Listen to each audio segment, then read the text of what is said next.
나가겠습니다. 자, 여러분 교재 60페이지를 펴보세요. 60페이지.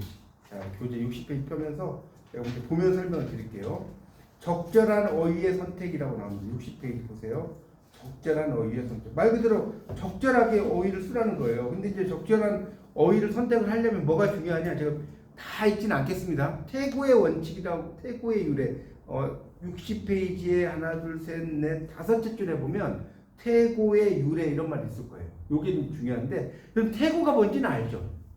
글을 써가지고 이렇게 바꾸는 거, 고치고 이런 거 있잖아요. 그러니까 이 태고, 여기 책에는 태고의 원칙에 대해서 안 나왔는데, 이 태고의 원칙 세 가지가 있어요. 그건 좀 필기를 좀 하세요. 첫 번째는 부가의 원칙이 있고요. 거기다 좀 써주실게요. 태고의 원칙 옆에서. 두 번째는 뭐냐? 두 번째는 삭제 원칙이 있어요. 삭제 원칙. 세 번째는 재구성의 원칙이 있어요. 이게 태고의 세 가지 원칙이에요. 이건 뭐 시험에 나오든 안 나오든 여러분이 어차피 시를 쓰시고 이런 분들이니까 알아두시면 나쁘지 않겠죠? 부가의 원칙, 삭제 원칙, 재구성. 그럼 뭔 소리냐? 부가라는 건 뭐냐면 빠진 부분을 보충하는 거예요. 거기다 써주세요. 부가 원칙 땡땡 해놓고 빠진 부분을 보충하는 거. 이거를 부가의 원칙이라고. 여러분이 여기 좀 시 쓰시는 분도 계시죠? 이 중에. 국문과는 원래 좀 시 쓰시는 분들이 많이 오세요. 실제로. 그래서 근데 시를 쓰면 저도 이렇게 시집을 2집까지 냈는데, 아세요? 시집을 냈는데 시라는 게 그렇잖아요. 계속해서 쓰면 또 고치고 또 고치고 막 이런단 말이에요. 이게 뭐다? 부가의 원칙. 아시겠죠? 빠진 부분 보충하는 거. 삭제 원칙은 빼버리는 거예요. 삭제는 쉽죠? 빼버리는 거. 아, 이건 빼. 그 다음에 재구성의 원칙은 글의 논리에 따라서, 글의 논리 전개에 따라서 문단 배열이나 순서를 고치는 것. 우리 좀 써놓으실래요? 글의 논리 전개에 따라서 문단 배열이나 우리말을 쓸 수 있겠죠? 순서를 고치는 것. 이걸 뭐라고 한다? 재구성의 원칙이다. 이 세 가지는 여러분이 뭐 시험하고 상관없이 알아두세요. 어차피 여러분 태고는 이제 해야 되니까. 자, 아시겠죠? 자, 그럼 이제 바로 들어가겠습니다. 바로 들어가서 여러분 교재 61쪽을 보시면 이제 11번에 가나다라고 이렇게 써져 있는 게 있을 거예요. 그걸 좀 보세요. 이 가본부터 이제 보면 이게 무슨 말이냐면 봐요. 하나씩 볼게요. 나이가 많은 사람은 나이가 많은 대로 장점이 있고 나이가 작은 사람은 그들대로 장점이 있다. 여기서 틀린 걸 고치라는 뜻이겠죠? 자, 여러분 뭐가 틀린 것 같아요? 딱 보니까 61쪽. 예? 그렇죠. 작은이라는 말이 틀린 거예요. 작다는 거는 그 키가 크다 작다 이런 말 쓰잖아요. 그러니까 나이가 작은이 아니고 적은이라고 써요. 그러니까 여러분이 61쪽에 그 1번 가의 두 번째 줄 작은 동그라미 쳐놓고 적은 이렇게 쓰면 돼요. 그러니까 시험 보실 때는 나중에 이렇게 필기를 해놓잖아요. 이거 책 전체 보는데 5분도 안 걸려요. 이렇게 넘기면서 아, 이런 게 이거구나. 이게 머릿속에 딱딱딱 나온단 말이에요. 아시겠죠? 적은이에요. 자, 어제 경기에서 양 팀이 2대1로 동률을 이루었다. 이렇게 났죠? 1번 나옵니다. 동률이 뭐예요? 동률이 아니겠죠? 이건 동점이 동점. 이 양 팀이 경기에서 2대2잖아요. 점수할 때 동점이라고 하는 거 아니에요? 맞죠? 동점이란 말 들어보셨죠? 하이스코어 뭐 그러잖아요. 그러니까 동률을 동점으로 고쳐야죠. 나는 내 성격이 너무 내성적인 게 싫었다. 그리하여 친구들과 어울려 운동도 하고 등산도 하면서 외성적인 성격을 기르려고 노력했다. 여러분 이제 그냥 보고 어렵다고 생각하지 마시고 하나씩 따져보면 돼. 뭐가 이상한 것 같아요? 딱 보니까. 그렇죠. 외성적인 동그라미 치고 외향적인이에요. 그러니까 내성이라는 것은 안으로 살핀다는 뜻이에요. 내성. 내향적이란 말 안 써요. 내성적이다. 근데 외는 뭘 써요? 향. 바깥으로 향한다. 그러니까 내성적의 반대가 외향적. 그렇게 써놓으시면 돼요. 이건 너무 쉽지 않나요? 내성적, 외향적. 이렇게 이해하시면 돼요. 저 성격이 되게 내성적이었어요. 근데 이제 이 가르치는 일을 하다 보니까 말 안 할 수가 없잖아요. 말. 저는 고등학교 때 제가 하숙을 했는데 제가 그 공부가 하고 싶은 당신에게 책에 썼는데 이거 하숙집 주인이 제가 벙어리인 줄 알았어요. 벙어리인 줄. 하도 말 안 하니까. 근데 친구들이 이제 와서 막 이야기하니까 말하는 거 보고 그렇지 않았다고 하시더라고요. 그러니까 이게 성격이라는 게 본래 내성적인 사람이 있고 외향적인 사람이 있죠. 그 다음에 너하고 나는 성격과 취향 등 거의 모든 면에서 틀려라고 써놨잖아요. 틀려하고 달라. 뭐겠습니까? 달라요, 달라. 이 틀리는 건 맞다 틀린다는 거예요. 맞다 틀리다. 그러니까 여기 틀려에다가 동그라미 쳐놓고 달라. 이렇게 고치면 돼. 어려운 거 없잖아요. 그러니까 시험에 여러분 볼 때는 시험에 나올 때는 다 볼 필요가 없다니까. 제가 동그라미 치라는 거 있죠. 그런 것만 보면 돼요. 딱 그다음에 김철수 박사, 박영진 박사는 우리 연구소가 자랑하는 재원이다. 재원. 여러분 재원이란 말 많이 쓰죠. 재원. 근데 재원이 맞냐 이거예요. 자, 61쪽 마지막 단락을 볼게요. 일마의 재원은 뛰어난 재주를 가진 사람이라는 뜻으로 쓰고자 한다. 단순히 재주가 뛰어난 사람을 가리키는 것이므로 재원. 재주 제자의 근원 원자입니다. 이 근원 원자 모르시면 쓰세요. 61쪽 마지막 줄이에요. 라는 한자 넘길까요? 생각할 수 있지만 이란 한자는 사전에 없다. 우리가 흔히 사용하는 재원은 재주가 뛰어난 젊은 여자란 뜻이에요. 여러분 모르셨죠? 재원이 여자를 의미하는 거예요. 여자. 남자는 재원이란 말 쓰면 안 된다는 거예요. 여기 재원에 보면 여자가 들어가 있지 않나요? 여자만 쓰는 거예요. 여자. 재원이란 말. 그래서 남자에 대해서는 쓴 게 안 되고요. 인재 정도 고쳐요. 인재는 상관없잖아요. 인재. 그렇죠? 그래서 그렇게 고치라는 겁니다. 그러니까 이 재원 동그라미 쳐놓고 지금 김철수, 박영희 남자잖아요. 그러니까 재원을 인재로 고쳐라. 뭐 이건 앞부분보다 좀 쉽지 않나요? 이거는 그렇죠? 여러분 지난주에 한 것보다는 좀 쉬울 거예요. 자, 그 다음에 2번 정한수 거기 찾으셨나요? 정한수 떠놓고 아이들의 공비는 어머님의 흰머리가 눈부셔 울어서 그렇게 나왔는데 딱 보니까 정한수가 틀렸네. 맞나요? 네. 정한수는 밑에 보세요. 정한수로 발음하고 그렇게 표기하기도 해. 그런데 이게 잘못된 말이라는 거예요. 정한수는. 그러니까 왜 잘못됐냐면 쭉 내려가다 보면 이런 말 있지 않나요? 다섯째 줄쯤 내려가면 정한수는 새벽에 우물물 뜻하는 뭐라고 나왔어요? 정화수예요. 이걸 잘못 쓴 거예요. 이 화자가 무슨 화자인 줄 아세요? 이게 빛나는 화자. 여러분 중화요리 중국집 가면 중화요리 있죠? 이게 빛나는 화자예요. 가운데서 빛나는 나라. 중화민국이에요. 그래서 이게 정화수라고 써야 되는데 잘못됐다. 그런 얘기고요. 그 다음에 내년도 재정계획은 올해 3분기에 전격적으로 공개할 예정이다. 전격적이라고 그랬어요. 자, 이것도 밑에 보세요. 62쪽에 마지막 단락. 번개같이 급작스럽게 들이친다는 뜻이래요. 그렇죠? 그래서 그렇게 나왔죠. 그래서 그런 의미로 이제 쓰인다는 겁니다. 그러니까 전격적으로는 좀 맞지 않다는 거예요. 그러니까 전격적으로는 이게 전자가 번개 전자고 한자 잘 모르시면 쓰세요. 말 따라오시겠어요? 너무 빠른가요? 62쪽의 마지막 단락의 첫째 줄에 전격적 한자를 봐봐요. 전자가 전기 전자, 격자가 뭐예요? 칠격자. 그다음 적자는 이제 저기겠죠. 그게 아니라 뭐라고요? 전면적. 전격적은 뭐라고요? 번개같이 막 들이치는 거니까 이상하다는 거예요. 전면적. 자, 이상고온이 지속되고 가뭄이 겹쳐 작년보다 물가가 몇 갑절은 오른 것 같다. 갑절. 그러니까 갑절이 배인 건 알죠, 배. 갑절. 뭐 곱절이라고 쓰기도 하죠. 자, 63쪽 봐요. 63쪽. 둘째 줄. 갑절은 배의 뜻을 사용하고자 한 것이다. 사람에 따라서는 이러한 경우에 갑절을 사용하기도 하고 곱절을 사용하기도 한다. 갑절과 곱절이 같은 뜻이라고 생각한다. 그러나 이때 갑절은 곱절로 써야 된다. 이제 그게 왜 그런지 설명이 나오죠? 볼까요? 갑절과 곱절은 어떤 수의 양을 두 번 합할 만큼이에요. 2배의 뜻을 가지고 있죠. 생산량이 작년보다 늘었다. 이렇게 쓰는데 갑절, 곱절 못 쓸 수 있어요. 그러나 이제 그 다음부터가 중요해요. 자, 밑줄 좀 칠까요? 그러나 다음에 3배, 5배, 몇 배와 같은 예에서처럼 고유어 수 뒤에 일정한 수나 양이 그 수만큼 거듭됨을 나타내는 배의 뜻으로 쓸 때는 뭐다? 곱절만 쓴다는 거예요. 한 배, 두 배, 세 배 이런 쓸 때는 갑절이 아니라 뭘 쓴다고요? 곱절 쓴다. 그런 이야기고요. 염치불구하고 여러분 이 말 되게 우리 한국인들 많이 쓰죠. 근데 이게 틀렸어요. 여러분 모르셨죠? 염치불구하고 맞는 줄 알았죠? 왜 틀렸냐? 63쪽에 봐봐요. 자, 두 번째 단락. 이 나의 염치불구하고는 익숙한 표현이다. 불구하다가 뭐 이렇게 나왔죠? 그런데 불구하고 아니야 뭐예요? 밑에 나오는데 불고하고예요. 불고하고. 그럼 고자가 무슨 고자냐? 돌아볼 고자예요. 돌아볼 고. 여러분 그 유행가 노래 중에 비 내리는 뭐가 있어요? 비 내리는? 그런 호남수. 아, 비 내리는 호남수도 있구나. 비 내리는 고무령이라는 거. 들어보셨어요? 네. 이거 아시는 세대인데 고모령이 고모예요. 이모 고모 그게 아니라 어머니를 생각하는 고개라는 뜻이에요. 비 내리는 고모. 그래서 여러분이 국문학과 정말 잘 오신 거예요. 정말 국문학 4년 공부하면 여러분 엄청 박학다식해질 거예요. 몰랐죠. 옛날에 고모 이모인 줄 알았죠. 이게 아니라 어머니를 돌아보는 고개.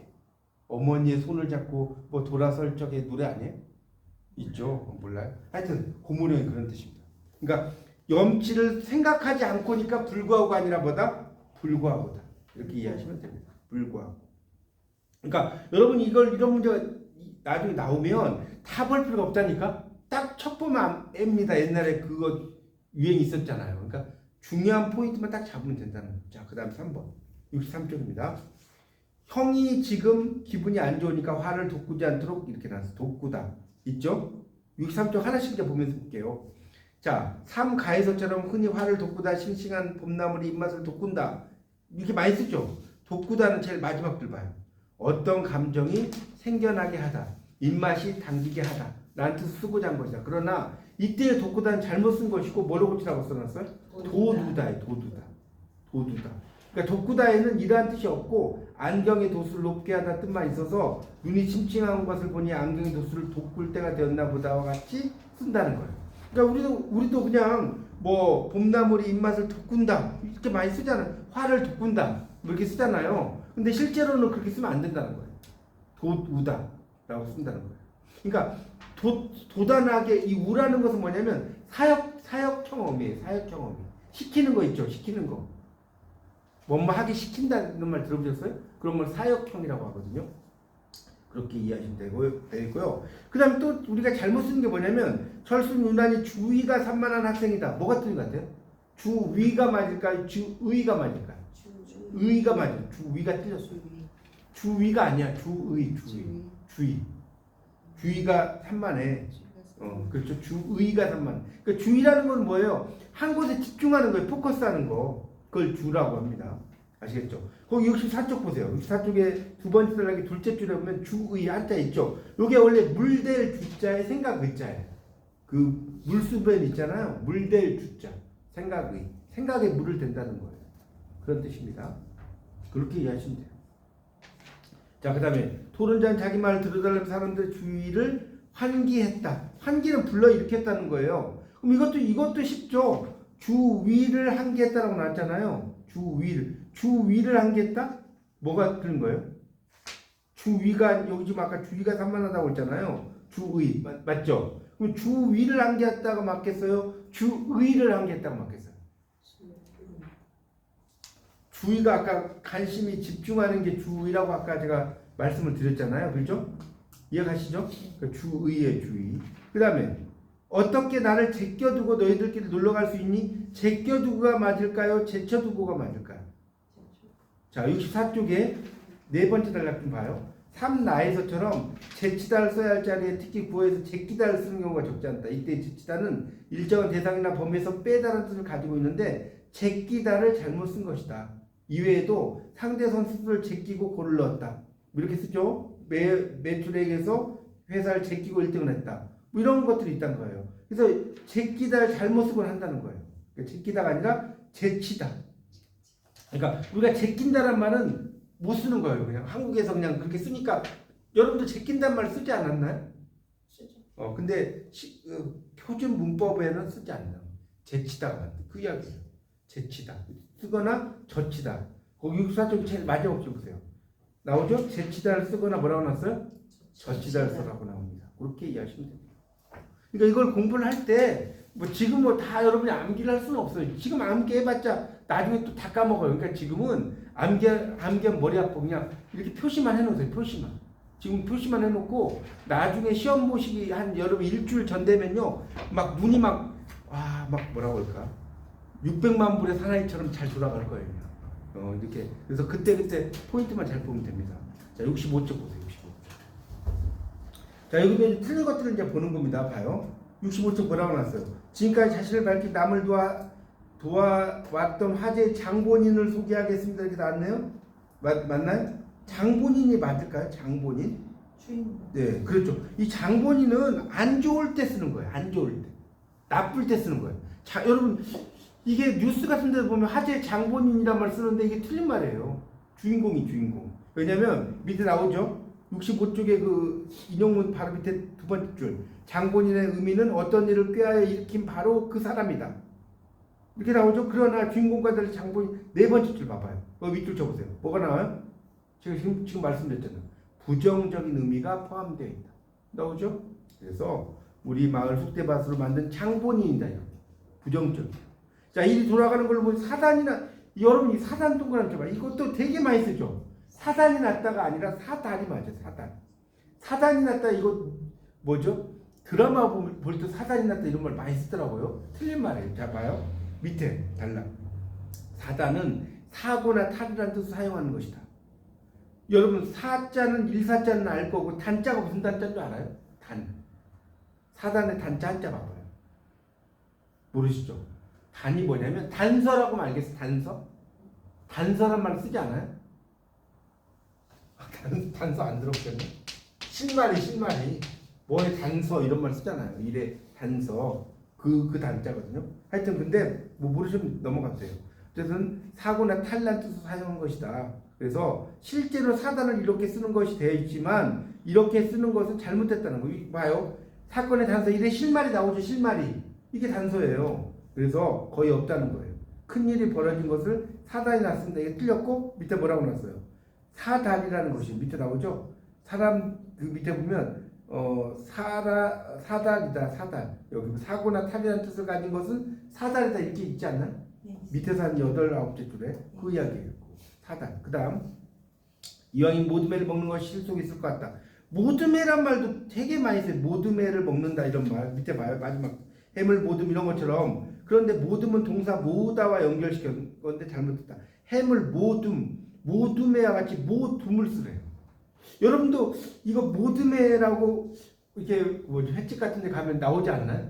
요즘에는 계속 요즘에 나와요? 그래요? 그러니까 이제 그렇게 나오는데 이게 참 모둠을 쓰는 경우 많이 봤어요. 제가 뭐 속초나 이런 데 가도.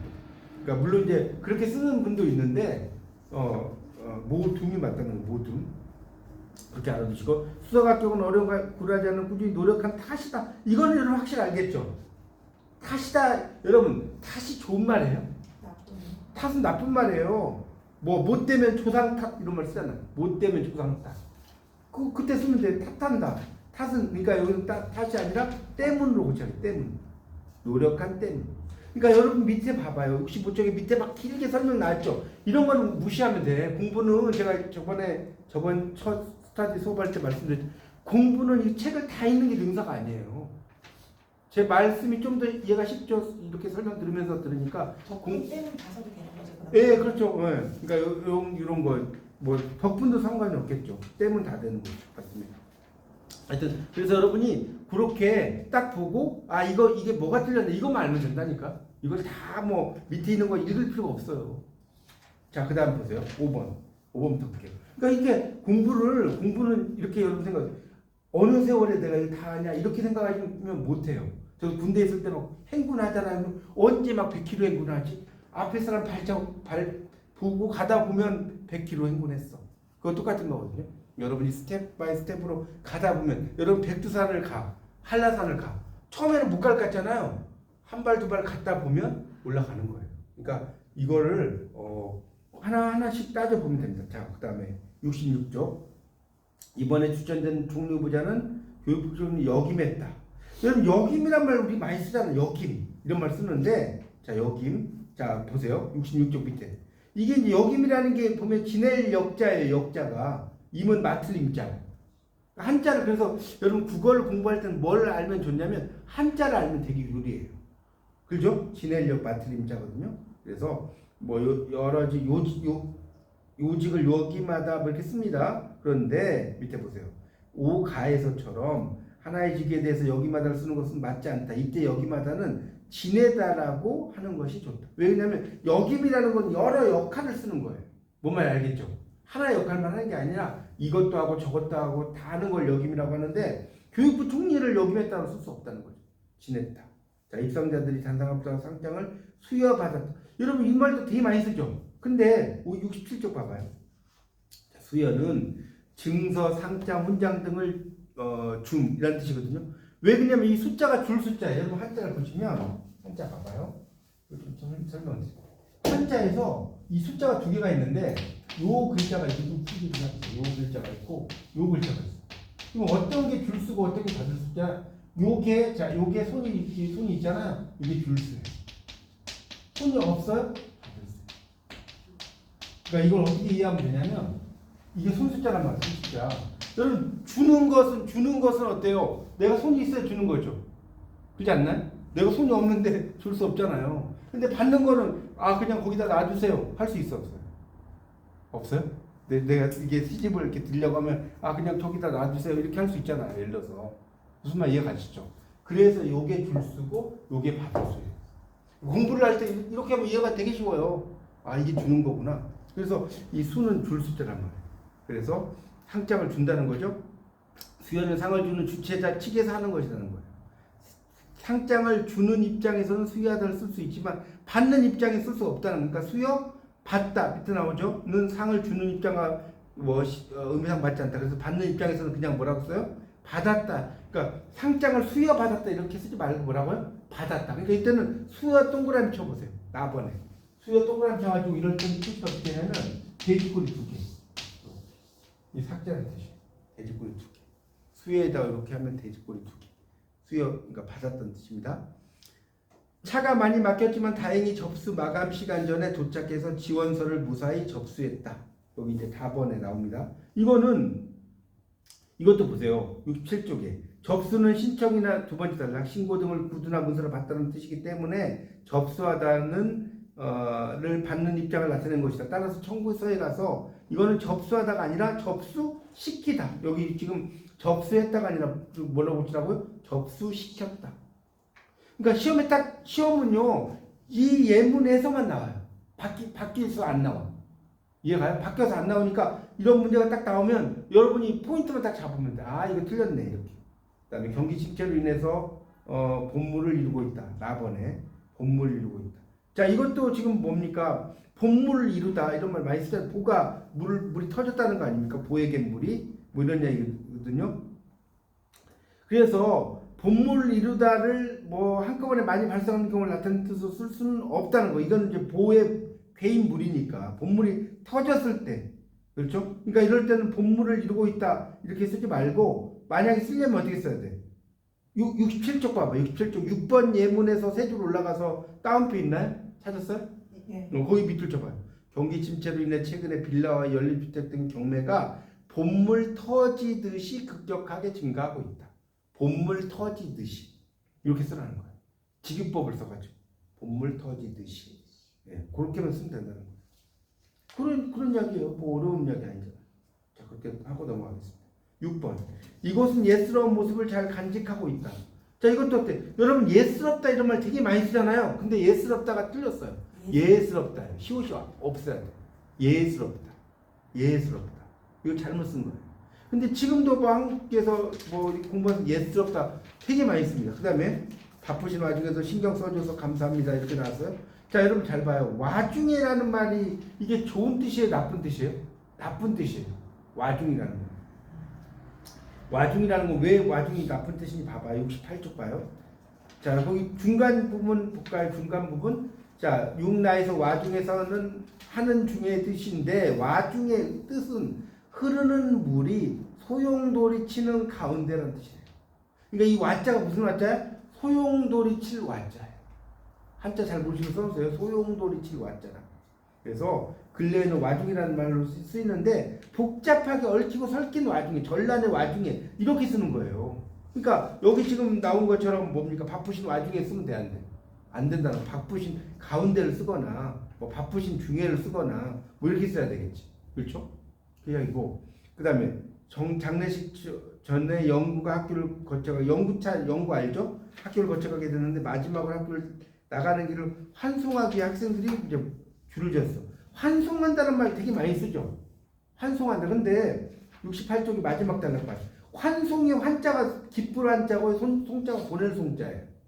한자 좀 써놓으세요. 여러분 시험에서는 한자를 쓰라고는 안 나오는데 여러분이 알면 좋잖아요. 68쪽의 마지막 단락 환송 한자 있잖아요. 기쁘한 보낼소. 그래서 연구를 한동안 여러분 연구라는 건 사람이 이제 돌아가셔가지고 관을 이렇게 메고 가는 거 아닙니까? 근데 거기다 환송하면 되겠어요? 돌아가셔서 다시는 세상에 못 돌아오는데 그렇죠? 그러니까 그렇게 쓰는 게 아니라 그러니까 뭐예요? 전송한다. 전송한다. 거기 68쪽의 마지막 분에 전송 보낼 송자고요. 이 전자도 이제 보낸다는 뜻이 있거든요. 근데 전이라고 하는 것은 뭐 이렇게 기쁘다는 뜻이 아니고 그냥 약간 슬픈 마음으로 이렇게 보내는 그런 의미를 갖고 있어요. 전송할 때 전자가 아시겠죠? 그렇게 이해하시면 되겠습니다. 자, 라번 69쪽. 지하철 전차는 중앙 양 끝은 임산부 배려석입니다. 머지않아 태어날 생명이 자리를 비워준 당신께 감사드립니다. 여러분 임산부 배려석 이거 지하철 타면 분홍색으로 뭐 요즘 많이 있죠. 지하철 타보셨죠? 네. 왼쪽 오른쪽에 다 있잖아요. 네. 근데 봐요 이제 그걸 염두에 두고 보십시오. 자 69쪽. 서울 지하철의 임산부 배려석에 대해 설명해 놓았는데 임산부가 같이 쓸 수 있는 문맥이 적지 않기 때문에 이렇게 썼는데 자 봐요. 이 둘은 뜻이 같지 않대. 자 임신부하고 임산부예요. 자 봐요. 임신부는 뭐라고 나왔어요 밑에? 임신부는 임부와 같은 말로 아이를 뵌 여자라고 나왔죠. 임신할 때 우리 임신했다는 말 쓰잖아요. 임신했다. 근데 임산부는 뭐냐? 여기 아이를 갓 낳은 여자예요. 그럼 여기 그 지하철에 그게 아이를 갓 낳은 여자예요. 아이를 뵌 여자예요. 그러니까 아이를 갓 낳은 여자가 아니잖아요. 맞나요? 네. 근데 거기 여러분 지하철 가보면 임산부라고 나와요. 임신부라고 나와요. 산부요. 임산부라고 하면 틀렸다는 거예요. 왜냐면 아이를 갓 낳은 여자라니까. 나을 산자잖아요. 나을 산자. 틀렸다는 거예요. 그러니까 그러니까 여러분이 이렇게 글쓰기를 알면 좋은 게 우리는 그냥 별 뜻 없이 생각 없이 가는데 이게 이런 거 틀렸구나. 이거 알면 재밌지 않아요? 한국인인데 내가 한국인이었지만 이런 걸 잘 모르고 살았네. 이런 또 재미가 있잖아요. 이런 공부를 한다. 자, 7번 볼까요? 태국 국민들에게 아낌없는 사랑으로 특히 가장 어렵고 빈곤한 사람들 위해 헌신의 깊은 존경을 받아온 푸미폰 국왕의 영면을 기원한다. 이런 말 되게 많이 영면이란 말 많이 쓰잖아요. 그런데 봐요. 69쪽. 자, 밑에는 두 번째 영면을 기원한다. 부적절하다. 왜? 영면은 영원히 잠든다는 뜻이에요. 근데 영면을 기원한다는 것은 남의 국왕에게 숨을 거두시기 바랍니다. 맞잖아요. 영원히 잠들기를 바랍니다. 이런 뜻이잖아요. 이런 뜻이니까 이상하다는 거예요. 영면에 들었다라고. 그렇죠. 영면에 들었다라든가 이런 식으로 써야죠. 네, 맞아요. 그렇게 잘 아시네요. 맞아요. 그렇게 써야죠. 그래서 아니면 그냥 서거에 깊은 애도를 표한다라고 밑에서 설명된 거죠. 영면을 기원한다는 거는 영원히 잠들기를 기원한다는 뜻이니까 결례 아니에요? 그런 이야기입니다. 홀몸이 아닌 만삭 임신부가 장시간 여행을 하는 것은 무리다. 이랬어요. 자, 볼까요? 홀몸은 자 70페이지 볼까요? 70페이지 둘째 줄. 자, 둘째 줄 셋째 줄 끝에 그런데 다음에 홀몸은 배우자나 형제가 없는 사람 사고를 아내를 잃고 홀몸이 되었다. 그 친구는 부모도 형제도 없는 홀몸 신세다. 이렇게 쓴다는 거예요. 그런데 홀몸은 딸린 사람이 없는 혼자의 몸이에요. 나오죠? 아이를 배지 아니한 몸. 그렇죠? 그러니까 아이를 가진 임산부에게는 혼몸도 아닌데와 같은 표현만 가능하고 홀몸도 아닌데와 같은 표현은 가능하지 않다. 거기 밑줄 좀 쫙 쳐놓으세요. 70페이지에 거기 두 번째 단락 밑에서 셋째 줄 즉 다음에 여러분 이거 많이 들으셨죠? 그러니까 홀몸도 이거 뭐지 방송 같은 거 봐도 홀몸 이렇게 쓰는 홀몸이 아니라는 거예요. 여기다 했잖아. 홀몸 뭐라고 써요? 배우자나 형제가 없는 사람이에요. 저 아이를 가진 임신부에게는 혼몸도 아닌데 이렇게 쓰라는 거예요. 혼몸. 딸린 사람이 없는 혼자 몸이라고 그렇게 이해하시면 됩니다. 자, 그 다음에 다시 고위공직자일수록 남의 구설수에 오르지 않도록 조심해야 한다. 이렇게 나왔네요. 4번. 자, 이것도 구설수란 말 되게 많이 써요. 구설수. 그런데 70페이지 거기 세 번째 단락 보면 구설수에 오르다. 둘째 줄 세 번째 단락. 구설수는 남과 시비하거나 헐뜯는 말 운수죠. 구설수가 있다 이렇게 쓸 수 있지만 구설수에 오르다라는 표현은 잘못했다는 거예요. 구설수 대신에 시비하거나 헐뜯는 말을 가진 구설을 사용해야 된다. 그러니까 구설수에 오르다가 아니라 만약 쓰고 싶으면 구설에 오르다. 구설에 오르다. 이렇게 써야지 구설수는 틀렸다는 거예요. 아시겠죠? 구설수 할 때 이 수는 들어가지 않고 그냥 뭐 시비하거나 헐 뜯는 말 이게 구설이라는 거. 이 구자에 혀설자잖아요. 구설. 그렇게 이해하시면 돼요. 이거 되게 많이 써요. 구설수에 오른다. 그 다음에 행사장에서 친구가 먼저 나한테 아는 척했다. 자, 이거 라본도 얼핏 보면 틀린 거 없어 보이죠? 근데 척하다가 이상하지 않아요? 체했다예요. 체했다. 70페이지 봐봐요. 척하다가 체하다. 자, 여기 보면 그럴듯하게 꾸미는데 아는 것도 없으면서 잘난 척한다. 체한다. 화장실에 가는 척하고 이렇게 나왔어요. 자, 아는 척하다, 체하다 역시 실제로는 모르는데 꾸민다는 거예요. 칠나는 친구가 나한테 먼저 인사를 했다는 뜻으로 쓰이고 난 것이지만 실제로는 친구가 나를 모르면서 아는 것처럼 꾸민다는 뜻이 되기 때문에 문맥에 전혀 맞지 않는다. 사람을 보고 인사하는 표정을 짓는 것은 아는 척하다, 체하다가 아니라 아는 척하다, 아는 체하다. 이렇게 나왔죠? 그래서 칠나에 아는 척했다는 아는 척했다. 여기 지금 아는 척했다를 뭘로 붙이라고요? 알은 척했다. 이렇게 쓰라는 거예요. 이것도 여러분 되게 많이 우리가 이거는 아나운서들도 잘 몰라. 공부 안 하는 거. 그러지 않겠어요? 아니 이거 여러분 글쓰기 공부 안 하셨으면 아는 척했다 하고 관에 들어가실 때까지 이렇게 아셨을 거예요. 근데 그게 아니라는 거예요. 아는 척했다는 뜻으로 쓰라는 겁니다. 이렇게 알고요. 그 다음에 이번 사고로 사망한 사람들의 넋을 기리고 남은 유족들을 위한 대책을 세워야 된다. 이거 나왔죠? 넋을 기리다. 자, 70페이지 마지막 줄입니다. 넋을 기리다는 표현인데 기리다의 뜻은 뛰어난 업적을 지닌 사람을 기억한다는 뜻이에요. 스승의 은덕을 기리다 이렇게 쓴다는 거예요. 넋은 넋을 기리다가 아니라 뭐라고 그래요? 넋을 달래다나 넋을 위로하다라고 쓰라는 거예요. 뭔 말인지 알겠죠? 그러니까 여기 기리고를 뭐라고 쳐? 위로하고. 기리고를 69쪽에 동그라미 쳐놓고 위로하고. 기리고를 위로하고. 이렇게 쓰시면 돼요. 기리고 위로하고.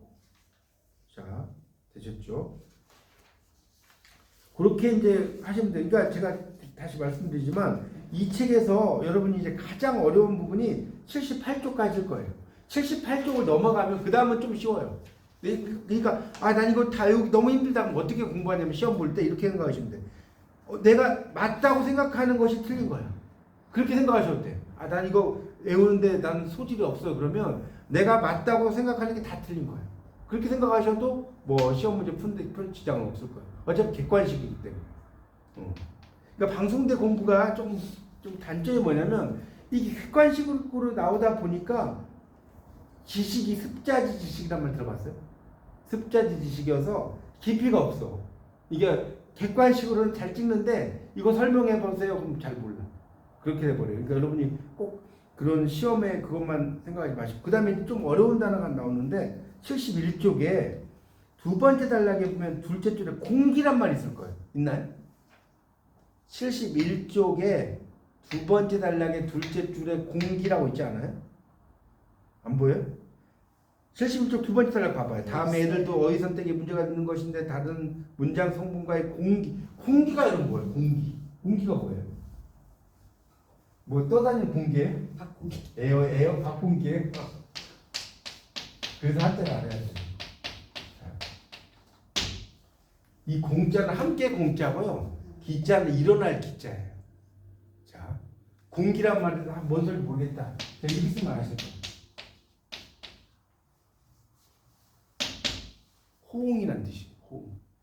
호응한다. 호응은 알겠어요? 호응한다는 뜻이에요. 이게 그걸 좀 어려운 말로 공기라고 하는 거예요.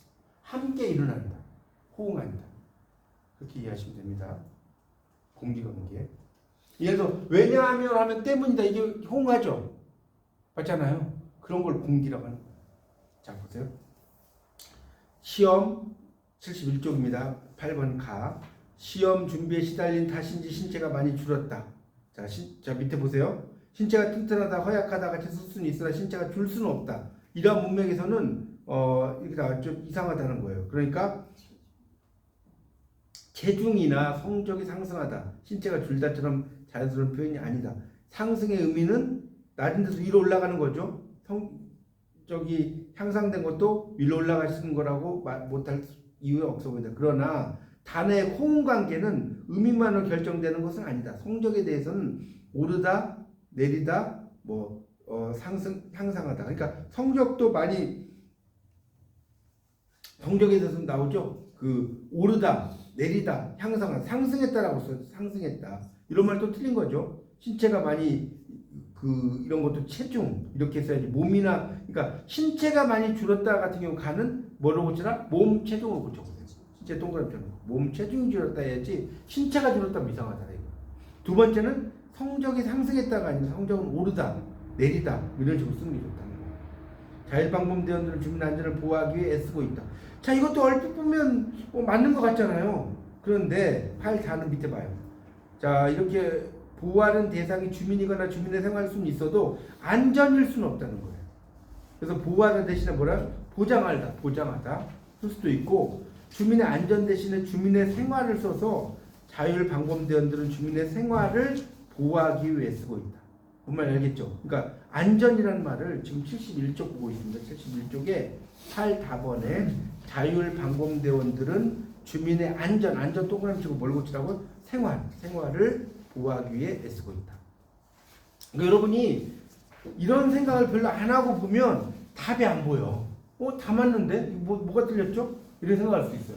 그런데 하나씩 이걸 따져가면서 이걸 보면 이게 이래서 잘못됐군요 라는 걸 알 수가 있다는 겁니다. 그렇게 이제 의미를 찾아서 보시면 됩니다. 이게 이제 9번, 10번, 11번, 12번 해서 한 여기까지 보면 이제 큰 여러분이 제가 말씀드렸잖아요. 제가 볼 때는 78쪽까지 공부하면 3분의 1이 끝난 거예요. 여러분 이 글쓰기 공부. 그러니까 이게 처음부터 끝까지 이렇게 나오면 여러분 공부 못 하겠죠. 근데 요거는 앞부분만 좀 나오는 거예요. 그리고 제가 다시 복습하지만 정말 모르겠다 하면 뭐라고요? 여러분이 안다는 게 다 틀린 거예요. 여러분이 안다는 게. 그렇게 생각하시면 돼요. 내가 이거 맞다고 생각했어. 그게 틀린 거예요. 무슨 말 알겠죠? 뭐 다음 중에서 뭡니까? 잘못된 문장을 찾아라 뭐 이런 게 나오는 거라든가 맞는 문장을 찾아라 나온 거라면 여러분이 일상적으로 아는 것의 반대가 답이라고. 그러면 좀 더 이해가 쉽지 않을까요? 여러분 지금 알고 있다고 생각하는 게 다 틀렸잖아요. 그렇게 나오니까 그렇게 보시면 될 것 같습니다. 자, 그래서 72쪽에 그 72쪽에 가나 다 나까지 하고 좀 쉬어도 되겠죠? 그까지만 좀 보고 좀 쉴게요. 50분까지. 자, 지금 수비수가 사람을 놓치니까 위험한 기회를 맞는 것이다. 자, 이거 뭘 같아? 위험한 기회가 좀 이상하지 않나요?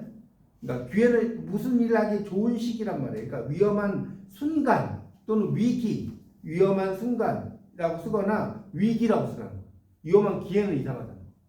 그러니까 위험한 기회를 동그라미처럼 순간을 고치거나 또 뭐를 쓰라고요? 위기.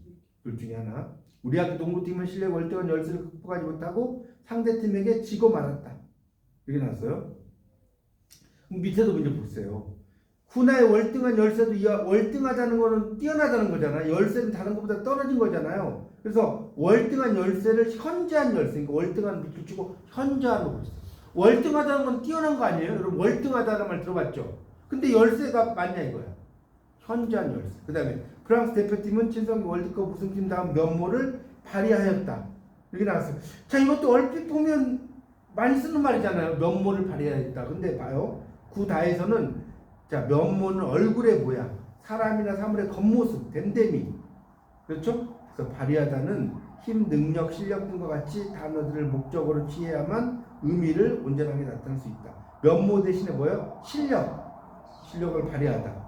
면모를 보였다. 이렇게 고치라는 거예요. 그러니까 하여튼 실력을 발휘한다. 이렇게 써야지 면모는 이상하다는 거예요. 면모는 겉모습, 댐댐이 뭐 이런 뜻이니까 실력으로 고치세요. 마지막, 요즘 불경기인데 정부 불안까지 겹쳐 연일 주가가 하락세로 치닫고 있다. 하락세로 치닫다. 하락세는 떨어진다는 뜻이죠. 치닫다와 같이 이제 더소를 쓸 수 없어. 하락세를 보였다. 그러니까 여기 하락세도 치닫고 있다가 뭐라고 그렇죠? 하락세를 보이고 있다. 로 치닫고 있다 밑줄 짝 치고 를 보이고 있다. 이렇게 써봐요. 로 치닫고 있다를 밑줄 긋고 뭐라고요? 를 보이고 있다. 를 보이고 있다. 이렇게 써보십시오. 그러니까 여러분이 이제 그 글쓰기가 야 우리말이 이렇게 어려웠나? 뭐 이런 생각도 들 수 있는데 알아두면 되게 좋아해서 여러분 국문학을 공부하면 좋은 게 뭐 요즘 뭐 우리말 겨루기 뭐 이런 프로그램 있지 않나요? 네.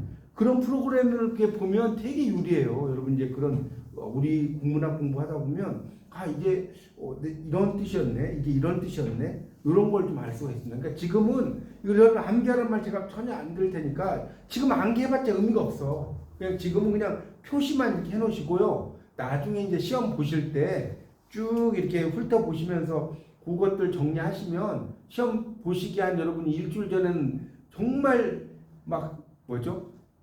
지식의 흡수력이 엄청나요. 여러분 이제 시험 보실 때 보시면 알겠죠. 지금은 이제 긴장이 없어서 그러겠지만 그때 이제 쫙 보시면 됩니다. 그래서 조금 쉬었다가 73페이지부터 이따가 또 설명드리겠습니다.